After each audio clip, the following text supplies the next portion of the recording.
Sports Centre, just to give you a bit of a recap on the night so far. Turnout at the moment, it was 34.8%, the overall turnout for this by-election, a fairly low, a really low turnout actually, and this is how it's kind of breaking up so far. It looks like a very safe and sound, comfortable Labour victory.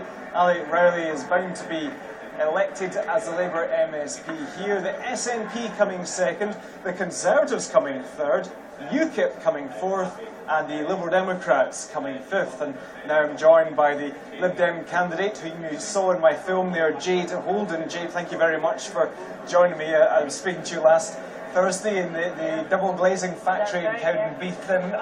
How's the campaign gone for you? It's been really good. I'm really proud of the campaign we've run. We've stayed positive, and we've got the messages out there about lower taxes, higher pensions, more jobs, and that's a positive campaign that we can keep going through the Euros and going forward. How can you be positive, though, when you see that you're probably in fifth place tonight, beaten by UKIP? I'm positive about what we've achieved. You know, it was always Labour's to lose. We knew that the result was going to be around this kind of area, but we have had a really good experience talking to people.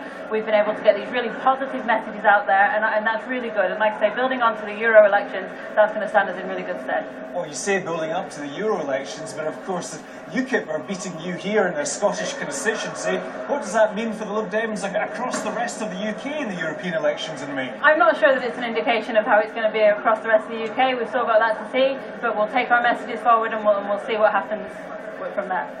Well, when you were taking your message out at the doorsteps, I put it to you that people were perhaps worried about controversial welfare reforms. It was put to you the other day that people were perhaps concerned about the Lord Reynard allegations, and you kept saying, well, these issues are not being brought up on the doorsteps. Was that still correct by the end of the campaign? Yeah, I mean, the two people that asked me about either of those issues were you and another journalist.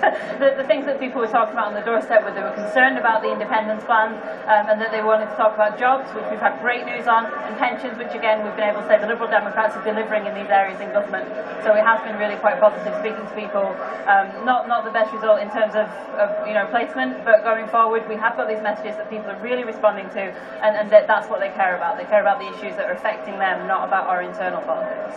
But when you think back to that spring 2006 by-election in Dunfermline, Willie Rennie won, carried shoulder high. Things are very different from the Lib Dems now. You must see that after these 4 years in coalition government, your fortunes are fading. I don't know that fortunes are fading. Politics changes. A day is a long time in politics, so we'll see what happens. So how do you then progress? How do the Lib Dems then progress in Scotland and the UK if you're getting results like this? Well, we'll just have to focus and keep going, and like I say, our positive message, people are responding to that, and we'll take that forward and we'll build on this, and for the European campaign we'll just keep that going, and people are responding well to that. Okay, Jade Holden, we'll leave it there. Thank you very much for joining us. And Gordon, as these votes are being counted just now, it does look like a very safe Labour win. Some